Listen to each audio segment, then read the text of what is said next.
ભગવત વાસુદેવાય ઓમ નમઃ ભગવત વાસુદેવાય. હવે આપણા શરીરમાં જે ચૈતન્ય ચેતના છે એના સમજ માટે આપણે ચર્ચા કરશું. એટલે જો વિષયોના વારંવાર અનુરાગ થવો તે આસક્તિ છે. વિષયોના વારંવાર સમરણ થવું તે કુસંસ્કાર છે. વિષયો સુખ ભોગ વૃત્તિ ઈચ્છા તૃપ્તિ મનમાં થઈ તે કુવાસના છે. વિષય સુખ અતૃપ્તિ વાસના કામનાને અનુરાગ કહેવામાં આવે છે. અને વિષય ઈચ્છામાં આળસ અતૃપ્તિ કરાવે તે ક્રોધ ગુસ્સો છે. અને વિષય પ્રાપ્તિ માટે કષ્ટ પીડા દુઃખ સહન કરે તે વેદના અને કે દર્દ છે. વેદના દર્દ. વિષય ભોગ ઈચ્છા મનોવૃત્તિ અતૃપ્તિ તે મોહ બંધન છે. અને વિષય માટે દેહાભિમાન અજ્ઞાન અહમ તે દેહાભિમાન છે, એટલે કે અહમ અભિમાન છે. અને વિષય પ્રકૃતિ પ્રભાવ ત્રિગુણ માયા સમજ આવે તે વિવેક જ્ઞાન છે. એટલે પોતાને સ્વ વિષયોથી દૂર ભગાવવા માટે જે પણ પ્રયત્ન કરે એ સ્વાધ્યાય છે. એટલે પોતાના માટે વારંવાર આત્માને ઓળખવા માટે પોતે જ્ઞાન પ્રાપ્ત કરવું પડે.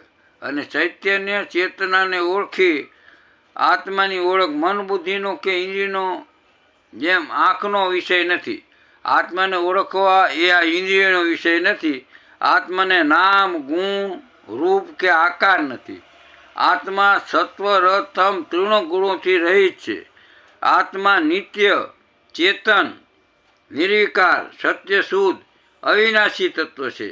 આત્મા તત્વજ્ઞાન સ્વરૂપ સતચિત્ત આનંદ સ્વરૂપ ધન સ્વરૂપ છે.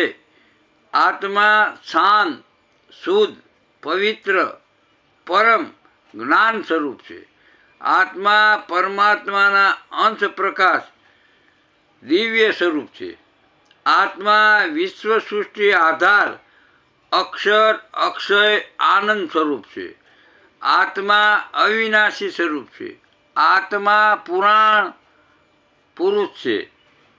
આત્મા પુરાતન છે. આત્મા આદિ અનાદિ છે. અને આત્મા સર્વત્ર છે. અને આત્મા શાશ્વત છે. અને આત્મા નિત્ય છે. અને આત્મા પરમ કલ્યાણી છે. એટલે આત્મા પ્રેમ ભાવ આનંદ સ્વરૂપ છે.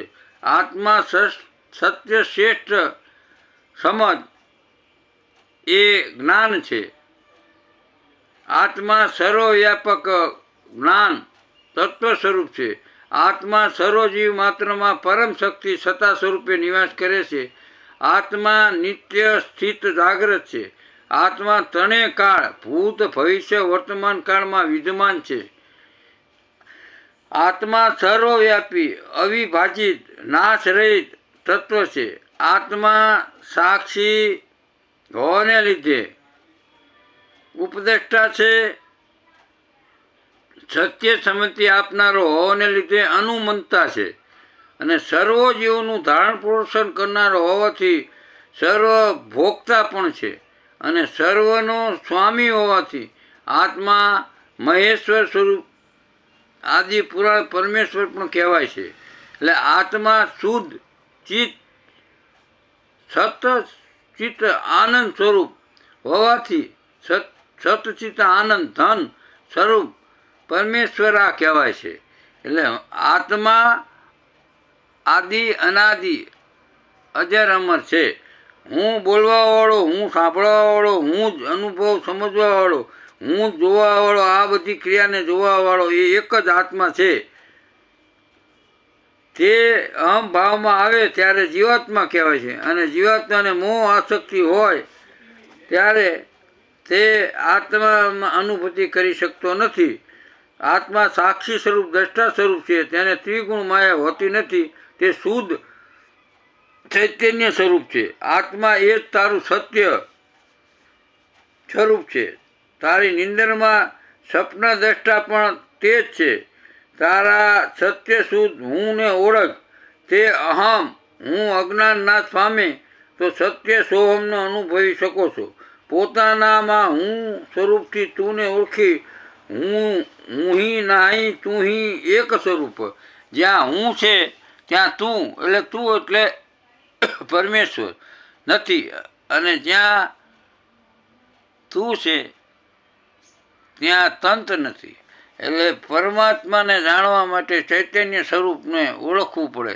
હરેક શરીરમાં ચેતના સ્વરૂપે પરમાત્મા વસેલા છે. વૃક્ષ, વનસ્પતિ, પશુ, પક્ષી, પ્રાણી હરેક જીવોમાં ચેતના સ્વરૂપે છે જ. અને ત્રણેય ચેતના જો તમને ક્રિયા કરવાની શક્તિ આપે છે, વિચારવાની શક્તિ પણ એ આપે છે, અને ચેતના શક્તિ પણ એ જ આપે છે. એટલે જીવનમાં આત્માને ઓળખવો એ જ મનુષ્ય જન્મનું સાર્થકતા છે.